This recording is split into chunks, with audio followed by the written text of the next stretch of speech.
Hello दोस्तों, स्वागत है फिर से एक न्यू वीडियो में। इस वीडियो में बात करेंगे कि मैथ को कैसे मजबूत करें। जिन लोगों का भी मैथ वीक है, मैथ में कम नंबर आता है, मैथ समझ में नहीं आता है, तो उनके लिए ये वीडियो है। लेकिन वीडियो स्टार्ट करने से पहले एक बात कहना चाहूँगा। देखो, जो मैथ होता है ना, इसमें टाइम देना होता है, ठीक है। और एक खबर और है आपके लिए, जैसे ये आपका स्क्रीन पर दिख रहा होगा कि RWA ने अपना प्रैक्टिस सेट स्टार्ट करने का ऐलान कर दिया है। आपका जो प्रैक्टिस सेट है वो मंडे से स्टार्ट हो जाएगा, मतलब 27 तारीख, शायद लगभग 27 तारीख को स्टार्ट हो जाएगा। लेकिन किन लोगों को ये प्रैक्टिस सेट नहीं करना है और किन लोगों को करना है, ठीक है। देखो, जो लोग भी पुराने स्टूडेंट हैं, ठीक है, जैसे 1 साल तैयारी किए हैं, 2 साल, जैसे एग्जाम अगर 2026 में दिए हैं, तो उनके लिए क्या क्या करना है इस प्रैक्टिस सेट में। देखो, इसमें क्या करना है आपको कि जो भी हिंदी इसमें पढ़ाएंगे वो पढ़ाएंगे अंकित भाटी सर, हिंदी पढ़ाएंगे, मैथ पढ़ाएंगे दीपक भाटी सर, और रीजनिंग पढ़ाएंगे राहुल सर, और जीएस का एक न्यू टीचर आएंगे जो कि मैं भी आज तक नहीं पढ़ा हूँ, वो देखना होगा कि अच्छा पढ़ा रहे हैं या नहीं।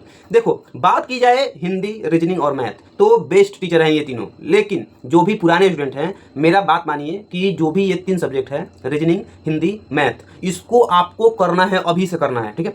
अभी आपके पास अगर बुक आ गया है तो जब भी प्रैक्टिस सेट स्टार्ट हो तब प्रैक्टिस सेट कीजिए 3, और बुक भी साथ साथ में करिएगा, ठीक है। आप क्योंकि आपके पास तो पहले से नोट्स बनाया हुआ होगा जो पुराने स्टूडेंट है, तो भाई ये आपको प्रैक्टिस सेट करना बहुत जरूरी है, ठीक है। अब आ गया कि जो भी न्यू स्टूडेंट है, देखिए न्यू स्टूडेंट के लिए ये जो समय ना बहुत इंपॉर्टेंट है। कैसे? देखो, शुरू में तो सभी लोग पढ़ते हैं, जैसे बैच लिए होंगे, हम एक बता रहे हैं रियलिटी क्या होता है। मान लीजिए शुरू में बैच लगभग 70-80 हज़ार बैच लिए एक प्लेटफॉर्म से, कोई भी एक प्लेटफॉर्म से, तब ऐसे तो बच्चों 60-70 हज़ार बैच लिए। उनमें से मैं दावे के साथ अभी बता रहा हूँ कि लगभग 20 से 30 हज़ार बच्चा ही सीरियस लेकर अभी पढ़ रहा होगा।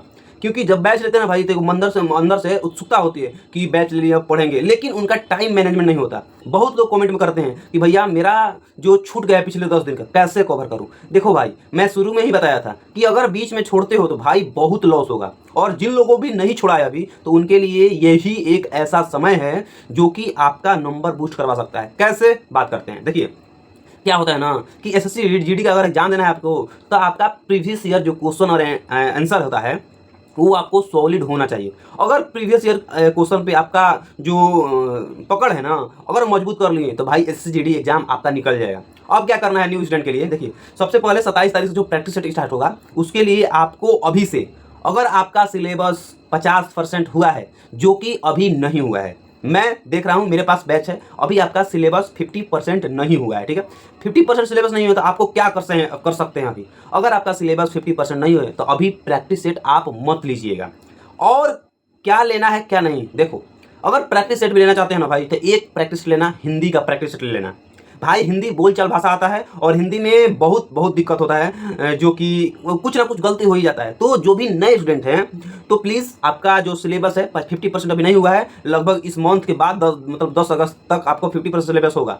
50% सिलेबस के बाद भी एक स्टूडेंट को समझ नहीं आता है, तो आपको अभी प्रैक्टिस सेट नहीं करना है। आपको एक प्रैक्टिस सेट करना है, वो भी हिंदी का, जो अंकित भाटी सर कराएंगे। आपको हिंदी का प्रैक्टिस सेट जरूर से जरूर करना है, ठीक है। हिंदी एक इजी सब्जेक्ट है, आपको आसानी से आपको नंबर मिल सकता है। देखिए क्या होता है हिंदी में आपका एक कोई ये थी नहीं है, पिछले साल कुछ चैप्टर अलग कर दिया था, इस साल भी कुछ अलग कर दिया था, तो हिंदी में आपको प्रीवियस ईयर के ध्यान में रखते हुए भी पढ़ना होगा, ठीक है। तो हिंदी का आप चुपचाप हिंदी का कर लीजिएगा, ठीक है। अब बात कर लेते हैं कि जो लोग भी मैथ का वीक है, जो लोग जिनका भी मैथ वीक है, वो लोग अभी क्या करें। भैया मेरा मैथ छूट गया है, भैया मेरा मैथ लाइव में तो बन जाता है, जब क्लास करते हैं तो उस समय समझ में आता है, जैसे ही क्लास बंद होता है तो हमको कुछ मतलब जीरो हो जाते हैं। देखो क्या होता है ना, जब पढ़ते हैं ना तो आपका माइंड काम करता है, जब पढ़ते हैं तो आपका माइंड काम करता है, और जैसे जैसे सर बताते हैं, कोई भी टीचर बताता है, आपका माइंड वही कन्फर्मेशन करता है कि हाँ ऐसे ऐसे होता है, तो इसलिए उस वक्त जो क्वेश्चन है ना सब कुछ समझ में आता है। लेकिन जैसे ही मान लीजिए कोई किताब पढ़ रहे हैं तो समझ में आ रहा है, जैसे ही किताब हम बंद कर दिए, अब कुछ सोचने लगे माइंड में, 1 घंटा 2 घंटा बाद वो मतलब माइंड रीड ही नहीं कर पाता है जो चीज़ आप पढ़े हैं। तो ये कैसे ठीक हो? ये ठीक होगा आपका रिवीजन से। जितना आप रिवीजन कीजिएगा, चाहे कोई सब्जेक्ट हो, जितना आप रिवीजन कीजिएगा उतना ही आपके लिए बेनिफिट होगा। देखिए, मैथ को बेहतर करने का एक और उपाय है कि मैथ अगर आपको बेहतर करना है, तो सबसे पहले आपको कोई भी टीचर से अगर पढ़ रहे हैं, तो उनका जो पढ़ाया हुआ है, उनका जो नोट्स देते हैं, वो जो होमवर्क देते हैं, उस पर ज़्यादा ध्यान दीजिए, ठीक है। उस पर अगर ज़्यादा ध्यान दीजिएगा ना, तो वही सेम टू सेम आपका बुक में ही रहता है। और मैथ कंप्लीट करना है तो मैथ में दबा के मॉक टेस्ट दीजिए। देखिए अभी अगर मॉक टेस्ट में कम नंबर आ रहा होगा, तो एक काम कीजिए कि उससे परेशान मत होइए, ठीक है, क्योंकि अभी आपका सिलेबस पूरा ही नहीं है। जो भी स्टूडेंट न्यू है, लेकिन जो भी पुराना है, अगर उनका मॉक टेस्ट में स्कोर नहीं बढ़ रहा है तो भाई तब तक खेला हो जाएगा, ठीक है। देखिए क्या होता है ना कि तुम सोचते हो ना कि बैच से नोट से एग्जाम क्लियर हो जाएगा, नहीं। एग्जाम क्लियर है, एग्जाम क्लियर करना है ना, थोड़ा सा मेहनत में प्रीवियस ईयर लगा लो, प्रीवियस ईयर लगा लो, आपका रिजल्ट आ जाएगा। मेरिट तक हम बात नहीं करें, लेकिन रिजल्ट पक्का आ जाएगा।